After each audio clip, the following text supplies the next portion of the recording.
Okay, so yeah, so we have finished city comedies. Now the tragic comedy.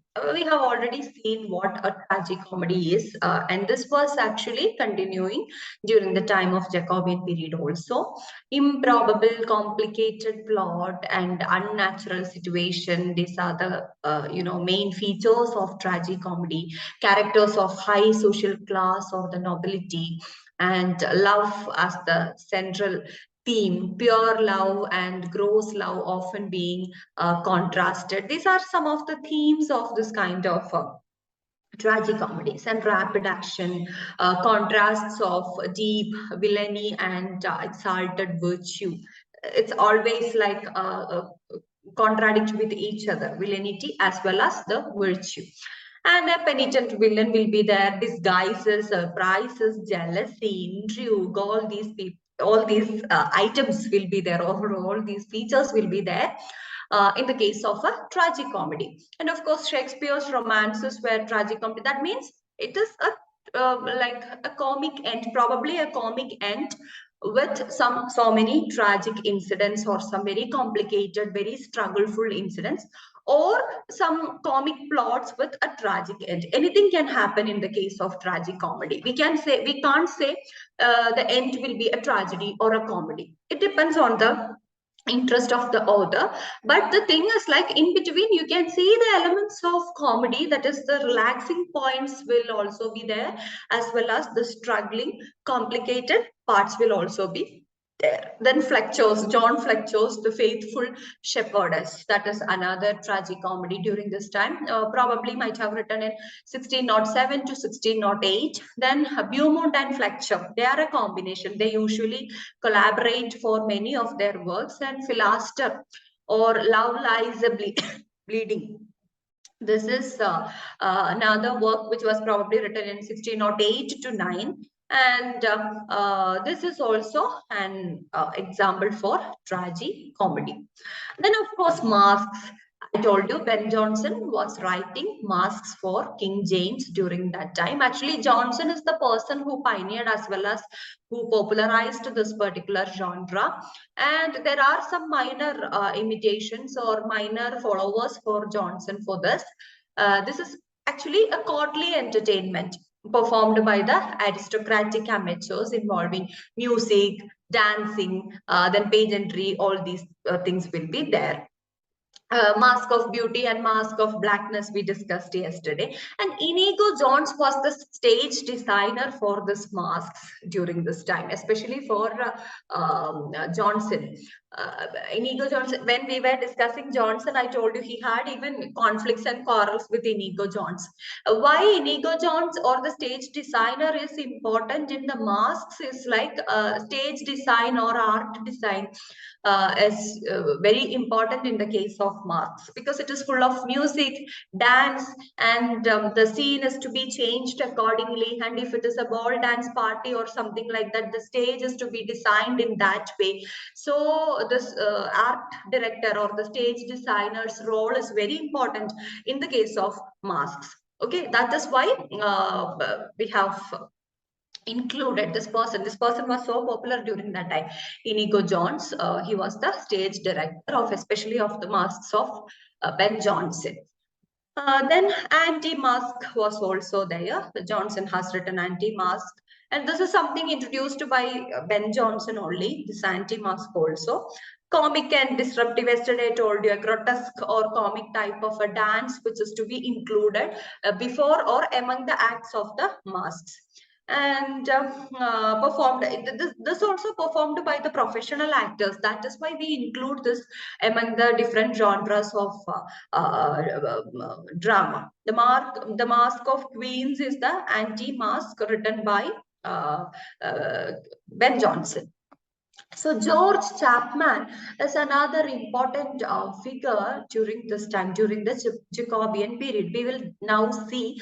So these are the literary and political background of the Jacobean period. Now we have seen what were the important initiations by King James I, and this gunpowder plot was happened during his time. Then the major event that happened is the authorized version of the Bible, and that got produced in 1611. And then, these are the literary background during that time. Elizabethans were also continuing, and now let us see the important figures who got popularized during the time of Jacobean period. George Chapman, his lifespan also extends from 1560 to 1634, but he was popular during the Jacobean period. Okay, and he's more famous for his translation of Homer's epics. Okay, this person translated Homer and published together in a folio volume in 1616. Okay, and actually Chapman is famous for this particular translation rather than his plays. He is of course popular for his plays, but rather than that, this particular version, that is the translated version of Homer, was really what to say, popular. And he wrote 5 tragedies which show interest in the Stoic philosophy. Actually, the thing is like this Homer's work is very important and it influenced many people, because John Keats, during the Romantic period, wrote a sonnet. You might have heard the name, On First Looking into Chapman's Homer. This is the title of his sonnet. On First Looking into Chapman's Homer. So that was something very important, and that is how we can see the importance of Chapman's translation of Homer. Then another important work that he has written is The Blind Beggar of Alexandria. Okay, The Blind Beggar of Alexandria, which was written in 1595 to 96. Actually, this is his first play. Actually, why we included him during the time of Jacobean period is like, see, you can see this is towards the end of Elizabethan period, this particular work. So that is why we categorize. As we have categorized him under the Jacobean period, that doesn't mean he had only his works during that period. From the beginning itself, I told that, okay? For the convenience, we are categorizing people accordingly. And actually, this is the first play by this person. And the hero is a swindler, Cleanthes. Cleanthes is the hero of this particular play. And he's a shepherd by birth, and who becomes the king. Okay, that is the plot in a sentence of this particular play. And Cleanthes is believed to be a parody of Tamburlaine. Do you remember Tamburlaine the Great? Yes, Christopher Marlowe's character. Christopher Marlowe's work is Tamburlaine the Great, and this Cleanthes is also is considered to be a parody of this Tamburlaine. Okay. And then other works of Chapman include the historical tragedies based on recent French history. He wrote some historical tragedies like that. Busy d'Amboise. You can see the titles of those plays. So the French influence, okay, the French history influence is reflecting even in the titles of these plays. Yeah, Busy d'Amboise, the story. I don't know exactly how to pronounce whether I'm correct in pronouncing all these titles, as it is French, like 1604. Then The Revenge of Busy d'Amboise, like 1610. The Tragedy of Charles, Duke of Byron, 1608. Caesar and Pompey, 1631. Okay, then another work, All Fools. It came in 1605. Is one of his comedies. Okay, then he was of course influenced by Ben Jonson, and he adapted from Terence and Plautus. Hope you remember the classical writers, Roman classical comedians, Terence, Plautus, and Terence. So he had his plots adapted from Terence also. And Chapman had a collaboration with Ben Jonson that we will discuss. The next work that he wrote is a collaboration with Ben Jonson, and this Marston. That is Eastward Ho. Hope you remember. Yesterday I mentioned this particular name, Eastward Ho, when I was explaining Ben Jonson. This came in 1605. This is written by Chapman, Jonson, and Marston. All the three collaborated for this work after the War of Theatres. Okay, after the War of the Theatres ended. Because I told you yesterday, War of Theatres and the Bishop's ban, all those things. War of Theatres means all these people were writing, criticizing other people. So Johnson was writing against Marston, Marston was writing against Johnson. All these people were doing like that. But finally, they collaborated and they joined Chapman and they wrote this Eastward Ho. Actually, this is a city comedy on bourgeois morality. Okay, this was actually a response. This was written in response to Westward Ho. There was another work, Westward Ho, by Dekker and Webster. Okay, John Dekker and Webster, and these people, two people wrote this Westward Ho. This was a satire, and all these people had these three, Chapman, Johnson, and Marston, had similar type of response to this particular work, and that's why they wrote this Eastward Ho together. And this work is famous and popular, or you have to remember this just because of this collaboration. Okay, then King James had Johnson and Chapman arrested for this anti-Scottish comedy, because I told you this city comedy on bourgeois morality. This was a play on this bourgeois morality, so definitely it will not be a nice thing for the king. So he arrested Chapman and Johnson as they were the major authors of this particular work, and this was an anti-Scottish comedy also. And this is actually a story of a goldsmith, I guess, a story of a goldsmith, city goldsmith, and he had two apprentices, and actually they are the binaries. The apprentices are some binaries. Like one is very virtuous and the other is very ambitious, something like that. And also this goldsmith, no, this particular goldsmith, he had two daughters, and one is like very sweet and modest, and the other one is very foolish and worldly, likewise. So it's a story of all these people, this Eastward Ho. Anyway, it was a criticism or a satire on the city comedy of this bourgeois morality, or the Scottish it is considered an anti-Scottish comedy. So Chapman and Johnson got arrested by King James first. And now the person during this time is Thomas Heywood. And one thing I have to remind you is, like, after this period, because we have just finished Shakespeare, Ben Jonson, and all those people on a stretch, and we were explaining so many stories and some cultural and social backgrounds and all those things. But hereafter, you can see so many authors who are not that popular, but at the same time they are important. So we'll be discussing their works like this and the important points like this. So it may be slightly monotonous, but you have to listen. And again, you can come back to the videos and you can listen to them. And you have to be familiar with all these writers as well as their works. That is something very important. So as we are just discussing the names of the plays and the important, milestones in their life, it may be like slightly kind of monotonous. Please do adjust with that. And Thomas Heywood, 1573 to 1641, he had a hand in almost 220 plays. Okay, 220 plays, of which only 23 survive.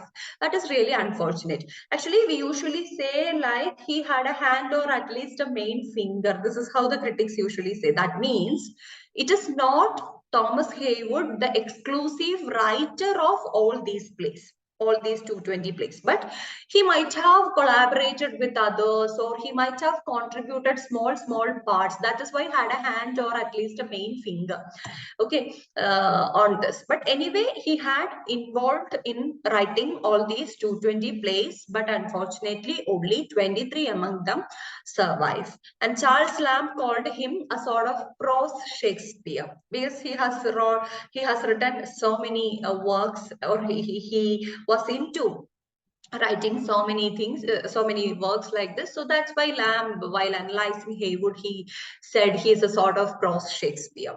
Then historical and patriotic themes. So these were the major themes by this particular person.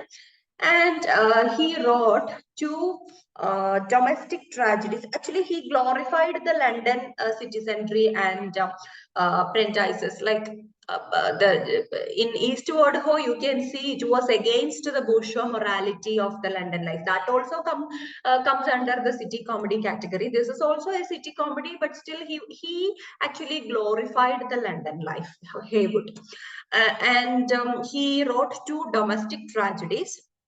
One is A Woman Killed with Kindness, A Woman Killed with Kindness, and the second one is The English Traveler. These are the two tragedies written by Thomas Haywood, and they are domestic tragedies because it is like household affairs. That is what he discussed. What is happening inside the family, like husband wife relationship, the cheating of the wife, and all. Actually, all his works are kind of similar in content.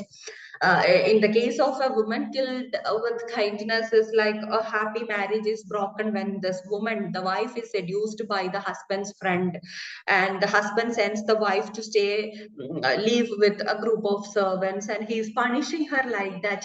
Now you can see this kind of dramatic situations in the Hindi serials or something like that, maybe. Then the sinning wife is repentant and broken hearted. She's like repenting like anything, and she is trying to, okay, I don't want to leave anymore, I'll starve to death, and things like that. And the husband reunites with her. Finally, he too feels like, okay, she is repenting like this, let me just forgive her, and the things like that. Then English Traveler is also almost the same. The wife is actually very young and the husband is older, I guess. And this person, this lady is again seduced by another person.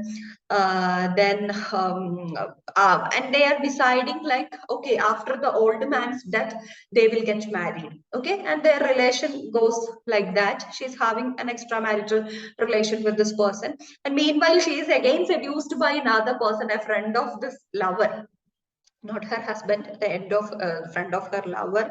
And when the sin is discovered, she is repentant and she dies or not, I don't remember. And this kind of story. So actually, you can see when I was explaining the Shakespearean background and the stories during that time, there was a concept like the cult, like the wife may be cheating on the husband.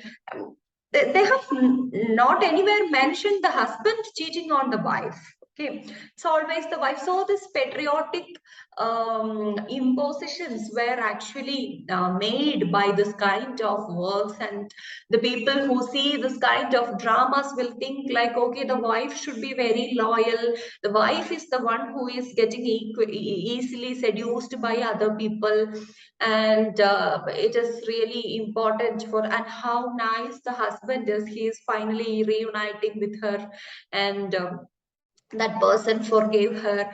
So things like that. This kind of a similar structure was repeating in the works of Thomas Haywood, and he wrote some works like that. Then Thomas Dekker is another person. Thomas Dekker's lifespan extends from 1572 to 1632, and Dekker may be already familiar to you because he is the one who was involved in this War of Theatres with Johnson. And he is a literary hack, pamphleteer, and playwright during that time. And we don't know much about his life. Okay, little known about his life, and he wrote chaotic comedies. So many chaos and problems and issues will be there, but they are comedies, and involved in about 40 plays for Philip Henslow, usually in collaboration. Okay, during this time, individual works were like kind of rare, and mostly we can see the collaborations. And 40 plays to his credit, of course, with collaboration. And the main person with whom he collaborated is Philip Henslow. And most of his plays are lost also. We don't know about his life, as well as most of his plays are lost. And some works by Dekker are The Old Fortunatus. Okay, The Old Fortunatus, which was in 1599. Then Satyromastics, that is in 1602. And in this particular work, we can see the his arguments against Johnson and all those people. Then he wrote 3 tragedies. Actually, the first one, The Old Fortunatus, is a morality play based on a German legend.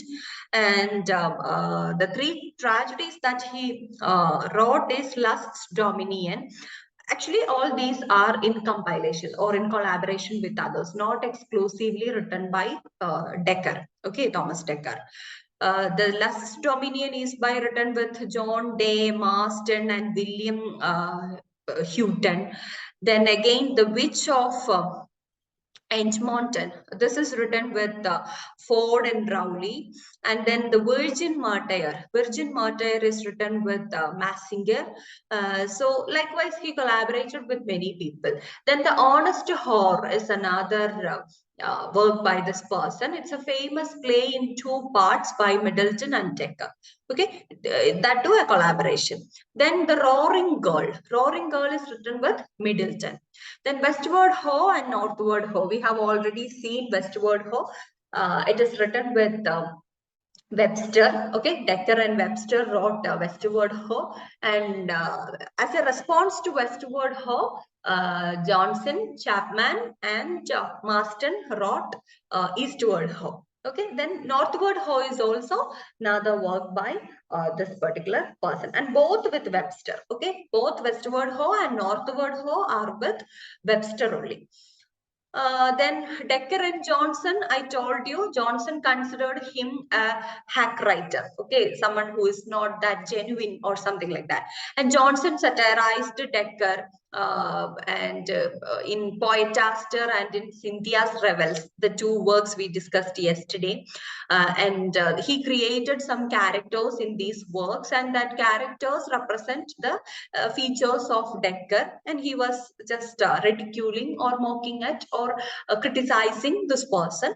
And Dekker satirized Johnson as an affected, hypocritical Horace in Satyromastics. I told you, Satyromastics is the work in which Dekker gave response to Ben Jonson as part of this War of Theatres.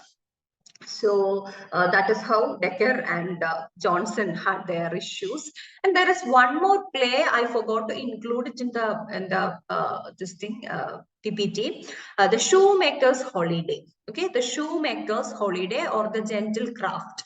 And this is also a comedy of London life, a citizen comedy or a city comedy. And this was also one of the works by Dekker. Now comes Don Marston. Another, we don't know whether to say popular or notorious. Anyway, all these people included in the War of Theatres. And this person began as a writer of violent and coarse verse satires. Okay, yesterday I told you satires was so popular during the Elizabethan period or the 16th century, and you can see the lifespan of these people during that time also.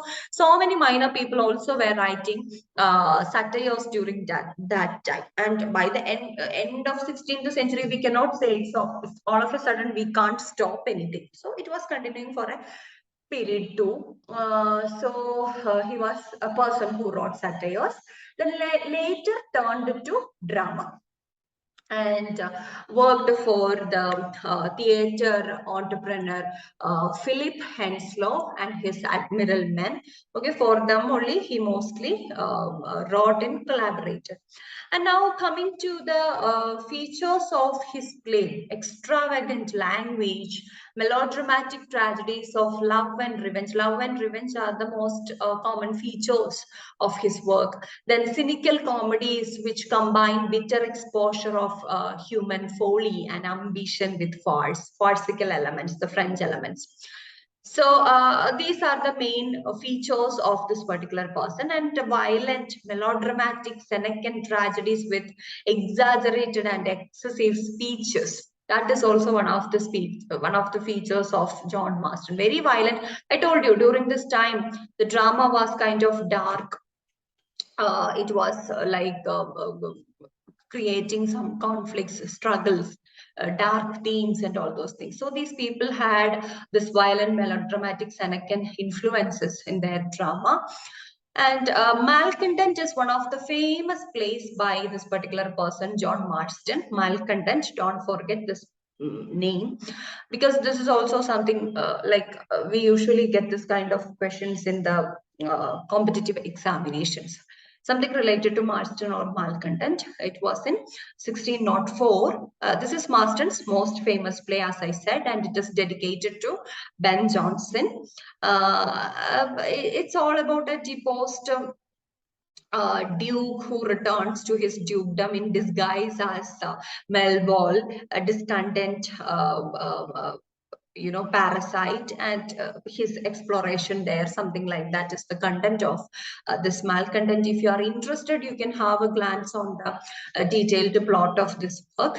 And other works of Marston includes this Histriomastics. Okay, Histriomastics in 1699, and Marston satirizes again Jonson. I told you these two people, Jonson and Marston, were not on good terms for a long time, but finally they collaborated for Eastward Ho. Then Jonson's pride through the character Chrysocanus. He created a character Chrysocanus in this particular work, Historiomatrix. And that person is actually a representation or a replica of Ben Jonson. So he created in that way. Then The Scourge of Villainy, that is another work by Marston. This is a satire publicly burned in 1599. I told you Bishop's ban, and Bishop's ban actually for writing satires, and they asked to stop spreading the satires all over the places or among the people. And two works got burned, I mentioned yesterday, and one was Marston's The Scourge of Villainy. And another work is Jack Drum's Entertainment. This is a romantic comedy, and What You Will is another comedy. Here also in this play, What You Will also, he is satirizing or he is criticizing Ben Jonson. Then The Dutch of Courtesan, okay, 1605. These are the other works by Marston. Then Marston and Jonson, of course, in Historiomastics, Marston is satirizing Jonson's pride through this particular character, Chrysoganus. Then this sparked off the War of the Theatres. This is the reason why the War of Theatres started. Jonson satirized Marston. Every Man Out of His Humor was the work in which Jonson satirized Marston. Then in Poetaster and in Cynthia's Revels also, in all the three works, Jonson satirized Marston. Marston in turn satirized Jonson in Drum's Entertainment. I told you the Drum's Entertainment, Jack Drum's Entertainment. In that work, he satirized Jonson, and as an envious person in What You Will. Okay, in this particular play, What You Will, he is attributing the features of an envious person who is simply criticizing others and who is very much jealous of others, something like that. So they had all these kinds of complications, confusions, and arguments, criticisms, satires on each other. But finally, what happened? They collaborated. Marston and Jonson collaborated with Chapman for writing Eastward Ho. And there are so many other writers, Cyril Turner and John Webster. Some people are there, and we will continue tomorrow. Okay, I have prepared the PPT only till Marston, so I think it's just 10 minutes or something left. So we will continue with our class in the next week. Okay, with other writers like Cyril Turner, John Webster. Webster is very important. I told you the White Devil and Duchess of Malfi, and he actually, Webster is even famous in the 20th century, and so many people even now making so many analysis and interpretations of Webster's work. Then Beaumont, Fletcher, Thomas Middleton, all these people are to be discussed in detail. Philip Massinger, James Shirley, John Ford. These are the people we'll be discussing. Samuel Daniel and all these people, we'll be discussing these people in the next class. Okay, thank you so much. Please do go through all these works of these people, because it is not at all easy to remember all these works and which work belongs to which person, and what is the importance of all these works. That is not like easy. So don't get scared if you cannot remember all these things, but just try to, as I have said earlier, just try to filter out which are the important ones and try to write it in a notebook or something like that, with which you can easily have references on. And after that, again and again, you have to come back and listen to the audios, or you have to read the historical books or something like that. Then only we can remember. Even now, even without the help of the PPT, it is not easy for both of us to remember all these works. But what is important is like the timeline, and which are the important people who belong to which age, and what kind of a nature they had, what kind of tragedies they wrote.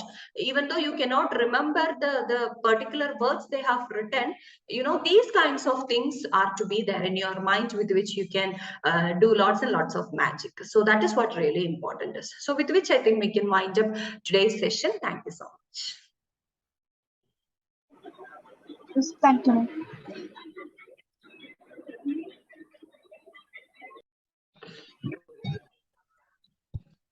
Okay. Yes, ma'am, I will call. Suddenly, my phone was hanged. Oh, okay. No problem. Yes. So, yeah, today we are starting the Jacobean period. We have just finished the 16th century and also Elizabethan period. And today we are starting with Jacobean period, of course, 17th century. And the first quarter of 17th century is known as Jacobean period. You know the reason why it is called Jacobean period, because King James I was ruling after the death of Queen Elizabeth I. So coming to the social scenario, we know that last Tudor, because Queen Elizabeth was part of Tudor dynasty, then she was the last Tudor monarch, and she died in 1603. And then, you know what happened after the death of Queen Elizabeth? She was so powerful as a ruler. So she managed, or she balanced the religious conflicts, and the patriotic spirit was at peak level during that time. So she could make a lot of changes, and she could balance the people and the country in a better way during her period. But after her death, this patriotic unity under Elizabeth was lost. King James I could not maintain it, just like Queen Elizabeth. And Elizabeth was an astute manager of men and the nation. That was a wonderful quality that she had. But of course, we know she remained unmarried till the end of her life, and so she left no heirs for her. So there was no one to take up the responsibility of the country. So, what to say, during that time, someone has to take over the responsibility of the country, and James I was the available person. He was James VI of Scotland. Okay, he was invited from Scotland. He was James VI of Scotland. And he came to England, and when he ascended the throne of England, he was known as James I of England. Okay, James I. And he established the Stuart dynasty. So by Queen Elizabeth, there ends the Tudor dynasty. If Elizabeth had a son or a daughter, then definitely the Tudor dynasty could have been continued. But as there is no one to, take up the role, King James I was invited from Scotland, and he established the Stuart dynasty, because he is the son of Mary Stuart. Mary Stuart, and that's why it is called Stuart dynasty. Mary Stuart was the Queen of Scots, Queen of Scotland. And actually, there are connections with these people because this Mary Stuart is, she was Henry VIII. Henry VIII, the person who made a lot of complications, this divorce and this Pope, anti-parliamentary decisions and all those things. And this Henry VIII's niece, okay, Mary, Queen Elizabeth is his daughter and Mary Stuart is his niece. But these two people were enemies. Actually, they were not in good terms. Queen Elizabeth as well as Mary Stuart were not in good terms. Though they were cousins, they were not in good terms. So, and just like that, this person, James First, is also, he was a Protestant, staunch Protestant. Okay. Actually, Queen Elizabeth, she managed the religious confusions and conflicts among the people. But this person, James First, was a Protestant and his activities were supporting that of the Protestants. And that is why yesterday we discussed that John Donne, he had to convert from Roman Catholicism. And then actually this person brought up in the Scottish court, which was followed the manners and the nature of a French court. So the same was actually implemented there in the English court also. And he had little interest on women. We don't know why, whether he was homosexual or not. Anyway, he liked the company of men always. But in 1589, he married the Protestant Anne of Denmark. Okay, so it was established. Why Queen Elizabeth didn't marry? That is also one of the reasons, because she wanted to maintain the balance between this religious conflicts. If she marry a person who is having a strong religious identity, then that will definitely affect the well-being of the country. And that is one of the reasons for her single status till the end, the unmarried status. And but this person, he married Anne of Denmark, who was a staunch Protestant, and he believed in James First believed in the divine right. Divine right means the kings are, or the queens are, or the royal people are the chosen people by God, for whom the God has given the right to rule, the right to dominate everyone, the right to whatever they wish. So they are kind of a replica or a representation of the God. That is what called the divine right. And this person was also a person who believed in this divine right theory, and he acted accordingly. He took so many anti-parliamentary decisions because king is the ultimate power. King is the epitome of power. That is what he believed. And let's see, all the details are here. So he took so many anti-parliamentary decisions. And he took so many private decisions in foreign affairs, especially in the case of foreign affairs. He has to consult other people, other parliamentarians, and he has to take lots and lots of legal advices from many people. But James First was not ready to accept all those advices, and he took private decisions in foreign affairs because he thought he is the epitome of power. He is the representation of the God. He has the divine power, the divine right to rule and to dominate and to take decisions. So he acted in that way. And he oppressed Catholics, of course. He oppressed Catholics as well as Puritans. And he was a Protestant. And he oppressed especially Catholics. They had to suffer a lot, unnecessary charges on them. And the Puritans, during this time only, they actually ran from England to America. And there they came to be known as the Pilgrim Fathers. You might be familiar with the term Pilgrim Fathers. Actually, Pilgrim Fathers are those group of people, those Puritans who fled from England because of this problems created by James First, and the social situation of, or the religious situation of England was not that comfortable for these two groups, both Puritans as well as Catholics. So the Puritans, they fled from England to America, and there they came to be known as Pilgrim Fathers. But later we know that the Puritans take over and they closed the theaters and all those things. It will follow. So this was happened during the time of James I. These are the major social and religious background during that time. So we can understand that what Queen Elizabeth was maintaining till her death actually got distracted or destroyed during the time of James I. He was a staunch Protestant and he married a Protestant. So he clearly established the religious identity of England during that time, and this created a lot of problems.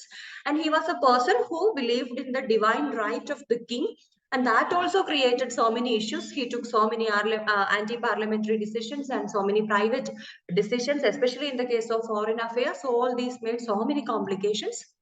So this is almost the background of the Jacobean period. And then actually during the time of this person, Queen Elizabeth, we had major, national thing, that is the Spanish Armada. And they won. During the time of James I, another thing was there that is called gunpowder plot. That is not that very important, but still that is something happened during the time of King James I.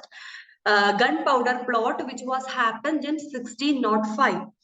It also called the Jesuit treason. Actually, what happened, like a plan made by the Catholics, because soon after ascending the throne, James first started to, make problems on this Puritans and Catholics. So the Catholics, they had a plan.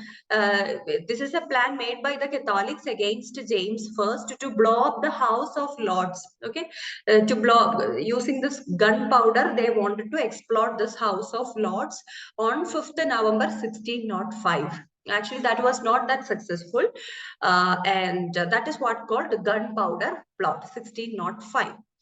Then the important thing that happened during the time of King James I is the plan for new Bible, and the authorized version of Bible came in 1611. Okay, 1611. So if you could trace the important years, then it will be really easy for you to remember so many things, because Queen Elizabeth dies 1603. 1603 itself, James first came to the throne, and 1611 the authorized version of Bible, and 1625 it's the end of the Jacobean period. So likewise you can make a this timeline. And the plan for new Bible is like after his session in 1603, James first conducted the Hampton Court Conference, which was very popular during that time in January 1604. Actually, the important decision that they have taken in this conference is to replace the bishop's Bible. During that time, the bishop's Bible was on current. That was the major Bible the people were reading, but that was not that comfortable for all the people, because so many archaic Hebrew words and expressions were there, which was not at all accessible for the common people. So they supported so many people, so many scholars, so many religious priests, and all these people were there in the conference, and they asked for an authorized version of the Bible, because so many Bibles were also there. We know that during the 14th century, Wycliffe made a Bible. Lollards and Wycliffe we have discussed. And Wycliffe's version of Bible was there. Bishop's Bible was there. Tyndale's Bible was there. Okay, so likewise, so many Bibles were there. So, which is to be considered, an authorized version was necessary during that time. So, they were making a plan for having an authorized version of Bible in this particular conference. And the work on the Bible began in 1607. See, it started in 1607, and the authorized version came only in 1611. So it took almost 4 years of many people's hectic work, and the outcome is the authorized version of Bible. Actually, 3 committees were established at Westminster, Oxford, and Cambridge, and 47 leading scholars of the country were brought together to create this Bible. And they were divided into 3 groups, and they belonged to this particular places, and they started working on different parts of the Bible. And they were organized into 6 companies again. Okay, 3 places and 6 companies again, not 3 groups, but 6 companies. And they like to each place there were 2 companies, and they started working on it. And the work was overseen by high officials like Lancelot Andrews. So it was a very systematic work. There were leaders, there were supervisors, and under which there were like small leaders and people and scholars and priests like that. So they started working on the Bible. And there comes the authorized version of Bible. The work was published in 1611, and it is also called King James Bible because this happened during the time of James I of England. That is why this Bible is also called King James Bible. So authorized version of Bible or King James Bible.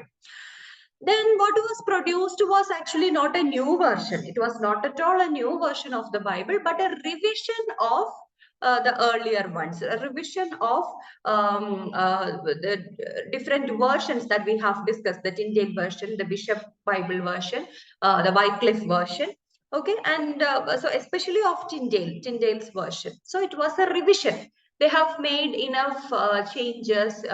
They sometimes made so many clarifications and simplified some words, and there were some confusing expressions, so made changes to those particular expressions. So it was like that.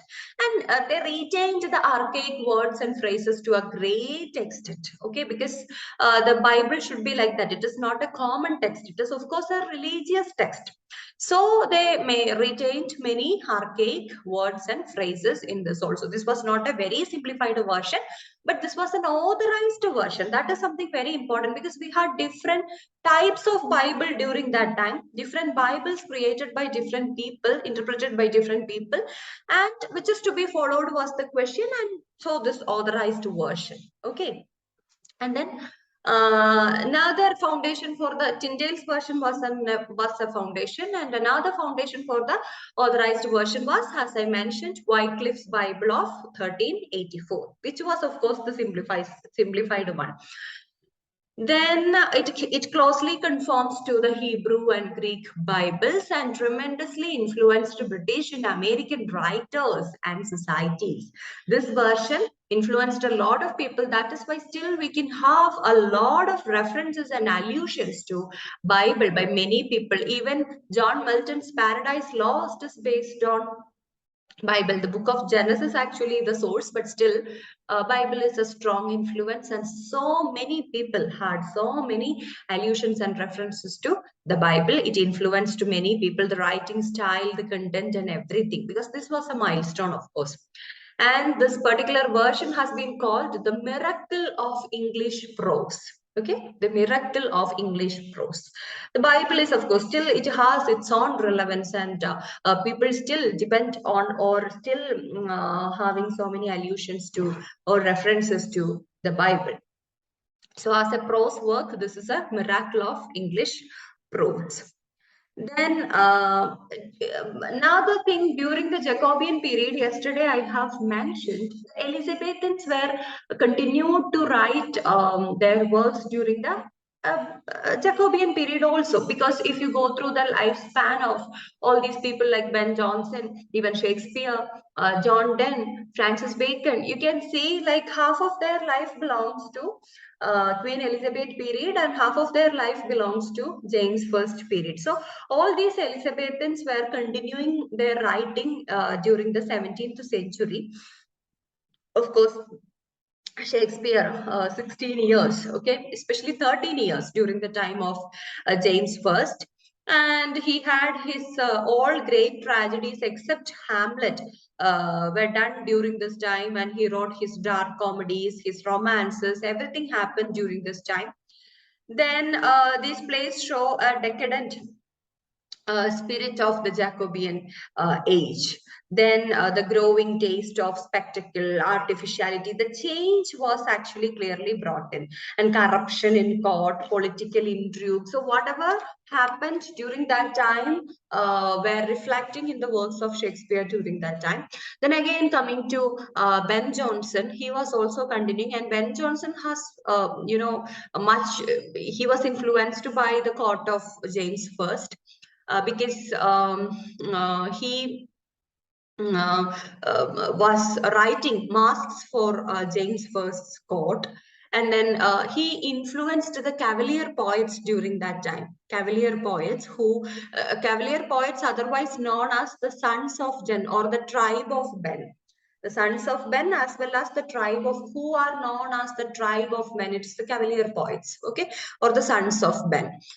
Then, after Shakespeare's death, yesterday itself, I mentioned there was a decline in the case of drama, especially. So, this person, Ben Jonson, also wrote so many plays after that, but it was not that popular. His every man in his humor, every man out of his humor, and his middle comedies were so popular.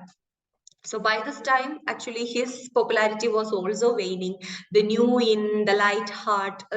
Likewise, he has written so many plays which was not that popular or a success.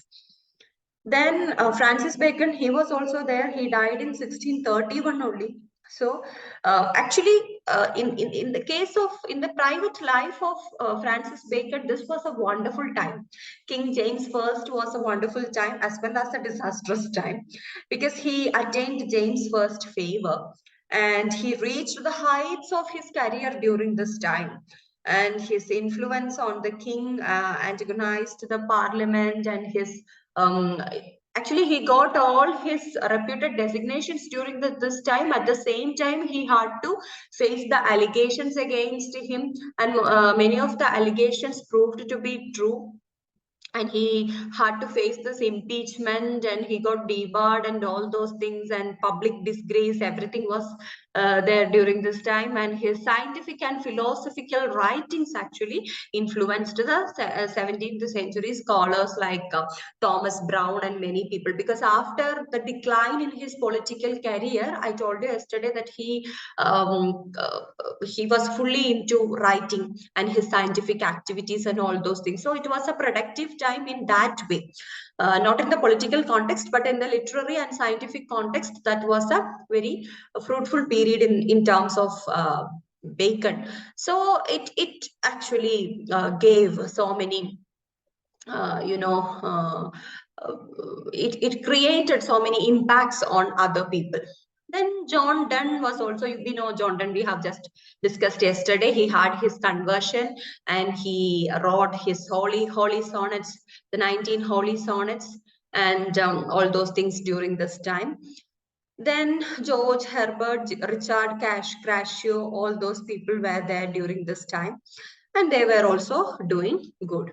Now let's see Jacobean drama. After Shakespeare, of course, there was a decline, but still drama was there. There were many people who were writing drama. And let's see who were them and what are the common features of Jacobean drama. Actually, in the early Jacobean period, we can see the Elizabethans like Shakespeare, Ben Jonson. They were at their creative peak during the beginning of Jacobean period, and their plays actually reflected the period, which are the characteristic features: the metropolitan life, nature of political authority, intellectual doubt, then show the spirit of the decadence, improbable plots, taste for spectacle and artificiality. All those things were reflecting because during that time, unlike Aristotle's observation, the importance was given to spectacle. Okay, how a play is to be performed and how the people will be pursuing it. That was something which was given with much importance, and the artificiality in the plot was there. It was not the classical plays or something like that. And in the intellectual doubts, that was, or the scientific doubt, the religious and scientific conflicts, all those things were reflecting. So the metropolitan life was actually exposed. All these are the major features of the drama during this time, and drama was increasingly dark and ambiguous during this time, reflecting the era of social and philosophical transition. And then the age was characterized by the spiritual uncertainty, so that was also reflecting. Then the skepticism endangered by the scientific revolution. Actually, I told you, Bacon himself was doing that. He was rejecting the superstitious beliefs, the fears, and everything, and he was emphasizing on the scientific relevance in those particular things and all those things. So all these were reflecting. Dramas were kind of dark during this time. Then, of course, decline of drama in the Jacobean period. There are some reasons. First of all, end of patronage is one of the reasons for the decline of the drama in the Jacobean period. Why? Only members of royal family were allowed to patronize playwrights.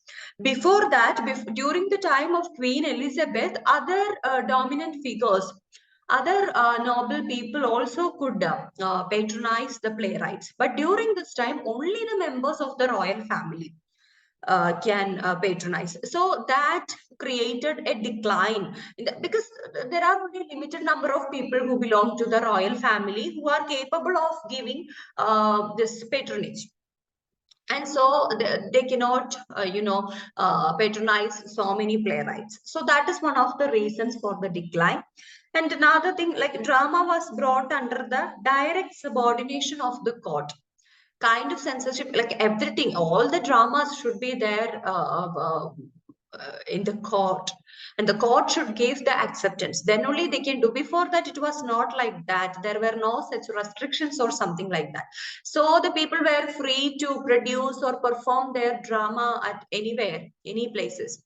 But it was not like that during the time of King James I. And playwrights were forced to be royalists. That is another reason. If they want to write, they should be like the supporters of the king, and they should be royalists, and then only they can write. So and popularity of the theaters naturally lost during this time. So the social differences or the changes brought in by King James is also one of the reasons for the decline. It is not because of the loss of quality by the authors, but there are so many such restrictions imposed on the people so that they were not able to produce enough drama according to their convenience. Okay. And then Puritan ascendancy. Puritans were also popular, they were emerging during that time. And I told you, many Puritans, they left England and they ran to America, and they were pilgrim fathers, but still the Puritan ascendancy was there, and gradually they were, overpowering. So that is also one of the reasons. So many people thought like, why to take so many risks? Okay, that is also one of the reasons. And now coming to the genres of dramas during this time. What kind of dramas were popular during the Jacobean period?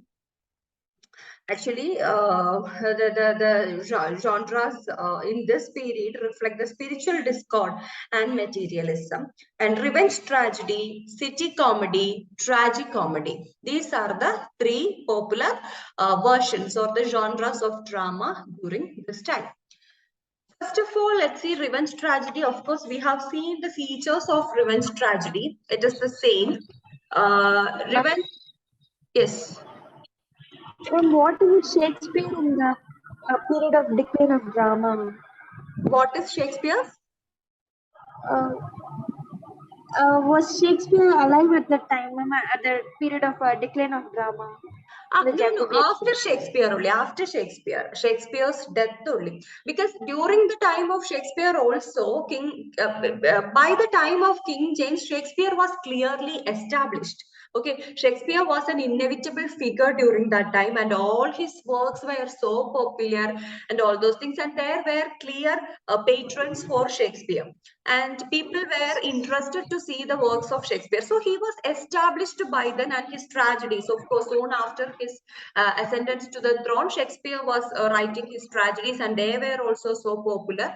So he couldn't face all these kinds of things, but there were restrictions on other people, because during the time Elizabethan period, we have seen there were enough people, the university with Marlowe, Shakespeare, Ben Jonson, and all these people and minor writers, they were all creating and producing works. But during this time, Jacobean period, the minor or the not that popular ones, they couldn't produce it as such because of the lack of this patronage and because of being royalist and all those things. And by the death of Shakespeare, actually there left only these kind of people. And one thing, they couldn't produce so many what to say, wonderful dramas which attract the attention of the people. And of course, these kinds of restrictions were also there. So because of that, actually they couldn't continue. But in the case of Shakespeare, actually nothing happened. That's why we usually say after Shakespeare there was a clear decline. That is not only during the time of Jacobean period, but for the whole 17th century after Shakespeare. It's just the beginning of the 17th century. Drama was so popular and it was inspiring the people. After that, this King James itself brought in this kind of differences, and after that, this Puritans take over.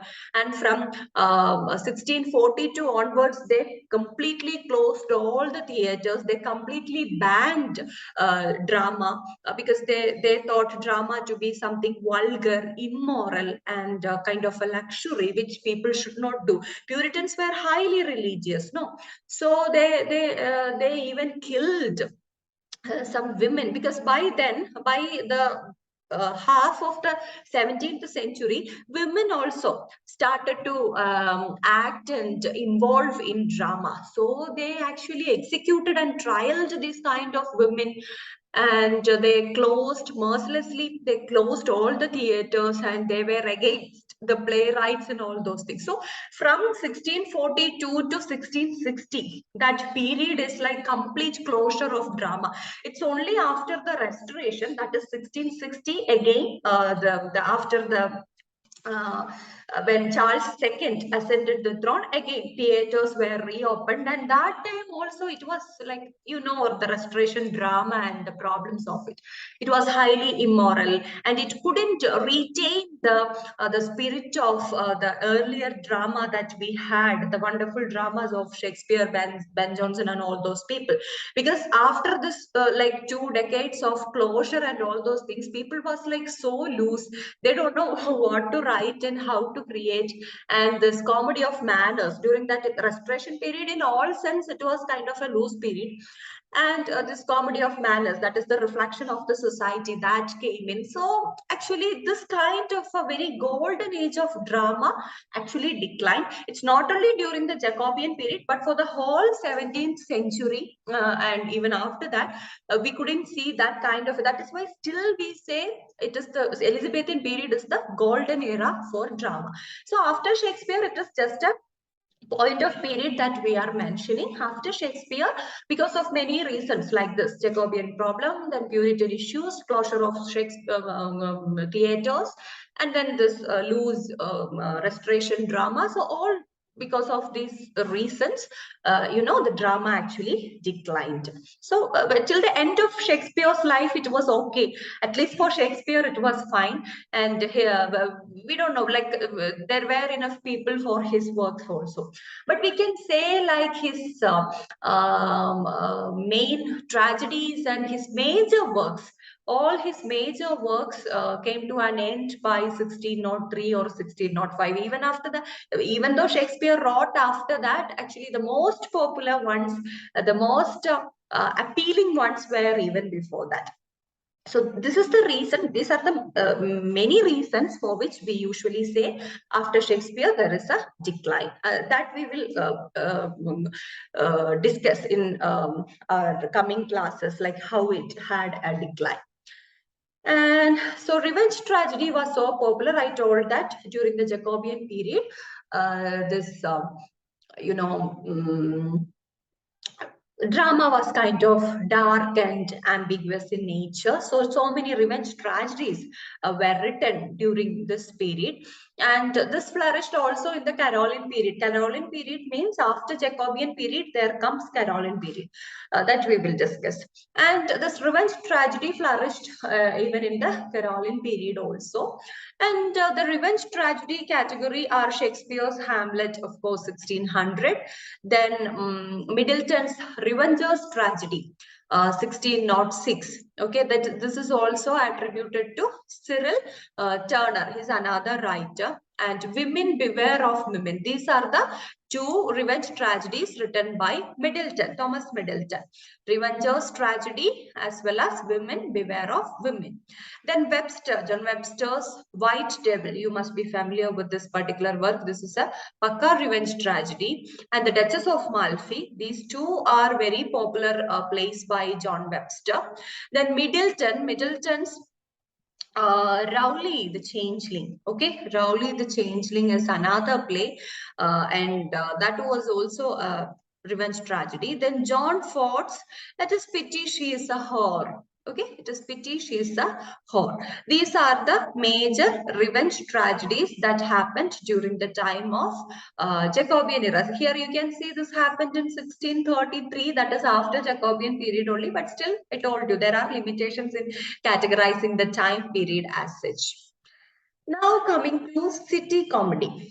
City comedy means it's also called citizen comedy. City comedy or citizens comedy.